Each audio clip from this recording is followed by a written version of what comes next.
जगदम्बे माता तेरी सदा ही जय हो।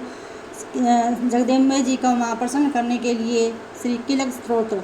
श्री जगदम्बा जी की प्रसन्नता हेतु नवरात्र व्रत में किलक स्तोत्र का विनियोग है। ओम चंडिका देवी को नमस्कार है। मार्कंडे जी बोले, ओम मैं उन भगवान शंकर जी को प्रणाम करता हूँ जो त्रिनेत्र वाले हैं, जो मोक्ष प्रदान करने वाले हैं तथा जिनके मस्तक पर अर्ध चंद्रमा शोभायमान है। जो व्यक्ति इन कीलक मंत्रों को जानता है वही पुरुष कल्याण की प्राप्ति का अधिकारी है।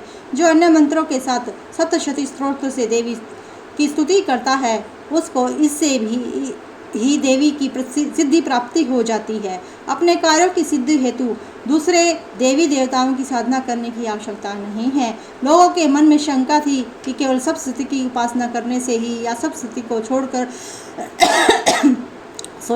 अन्य मंत्रों की उपासना करने से भी समान रूप से सब कार्य सिद्ध हो जाते हैं। क्या समस्त उच्चाट नादिक इसी से सिद्ध हो जाते हैं? इस प्रकार की लोगों की शंका हुई। तब उस शंका को निवारण के लिए भगवान भोलेनाथ ने सब लोगों को बुलाकर आज्ञा दी। यह सब सिद्धियां देने वाला शुभ स्तोत्र है, किलक स्तोत्र। इसके बाद भगवान भोलेनाथ ने चंडिका के सप्तशती स्तोत्र नामक स्तोत्र को गुप्त कर दिया। इस स्तोत्र के पाठ द्वारा प्राप्त होने वाला पुण्य कभी समाप्त नहीं होता है। अतः इस कीलक मंत्र को पूरी तरह से जान लेना अति आवश्यक है। साधक सभी प्रकार का क्षेम प्राप्त कर लेता है, इसमें तनिक भी संशय नहीं है। भगवती की सेवा में जो अपना सब कुछ समर्पित कर देता है और फिर उसे प्रसाद रूप से ग्रहण करता है, उस पर भगवती प्रसन्न हो जाती है। इस प्रकार के सिद्धि के प्रतिबंधक रूप कीलक के द्वारा महादेव ने इसे किलित कर रखा है। इसलिए इसका निष्किलन करके जो नित्य जपता है वह सिद्ध गण और गंधर्व होता है। वह कहीं भी घूम रहा हो, उसे कोई भी प्रकार का भय नहीं रहता, उसकी अकाल मृत्यु नहीं होती। मृत्यु उपरांत उसे मोक्ष की प्राप्ति होती है। अतः कीलक को जानकर उसका परिहार करके सप्तशती का पाठ प्रारंभ करना चाहिए। ऐसा ना करने पर उसका नाश हो जाता है। कीलक और निष्कीलक ज्ञान प्राप्त करने पर ही यह स्तोत्र निर्दोष माना जाता है और विद्वान पुरुष इस निर्दोष स्तोत्र का ही पाठ आरंभ करते हैं। स्त्रियों में जो कुछ सौभाग्य आदि दिखाई देता है वह सब इस पाठ की कृपा का ही फल है।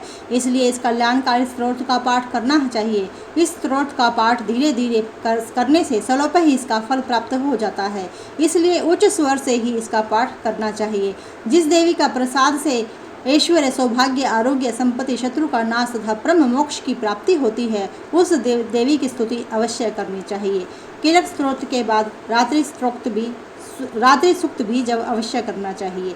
रात्रि सूक्त महत्व आदि रूप व्यापक इंद्रियों से संसार की समस्त वस्तुओं को प्रकाश करने वाली ये रात्रि रूपा देवी अपने पैदा किए हुए जीवों के शुभ कर्मों को विशेष रूप से देखती रहती है तथा अनेक अनुरूप फल की व्यवस्था करने हेतु समस्त विभूतियों को धारण करती है। यह देवी अमर है और समस्त संसार को नीचे फैलने वाली लता, ऊपर चढ़ने वाले बेल पेड़ों को भी व्याप्त करके स्थित रहती है। इतना ही नहीं, ये जीवों के अंधकारमय को अपनी ज्ञानमय ज्योति से दूर करती है। शक्ति रूपा रात्रि देवी अपनी बहन ब्रह्म विद्यामयी उषा देवी को प्रकट करती है। इस कारण अविद्या रूपी अंधकार स्वयं नष्ट हो जाता है।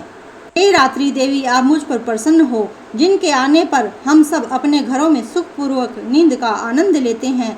ठीक वैसे ही जैसे रात्रि को सभी पक्षी पेड़ों पर बनाए हुए अपने घोंसलों में सुखपूर्व निंद्रा का आनंद लेते हैं, इस करुणामयी रात्रि देवी की गोद में समस्त मनुष्य, पैरों से चलने वाले गाय, घोड़े, ऊंट, बैल आदि पशु पक्षी, कीट पतंगे आदि किसी प्रयोजन से यात्रा करने वाले यात्री और बाज आदि भी सुखपूर्वक सोते हैं।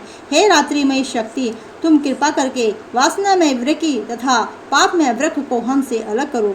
काम आदि तस्कर समुदाय को भी दूर भगाओ। हे रात्रि देवी, आप हमारे लिए मोक्षदायिनी एवं कल्याणकारी बन जाओ। हे उषा, हे रात्रि की अधिष्ठात्री देवी, सब तरफ फैला हुआ अंधकार में काला अंधकार मेरे निकट आ गया है, आप इससे मुझसे दूर करें। जैसे धन देकर अपने भक्तों को ऋण से ऋण करती हो, उसी प्रकार ज्ञान का प्रकाश देकर मेरे अज्ञान रूपी अंधकार को दूर करो। हे रात्रि, आप दूध देने वाली गौ माता के समान हो। हे परम व्योम स्वरूपा परमात्मा की पुत्री, तुम्हारी दया से मैं काम आदि शत्रुओं पर विजय प्राप्त कर सकूं।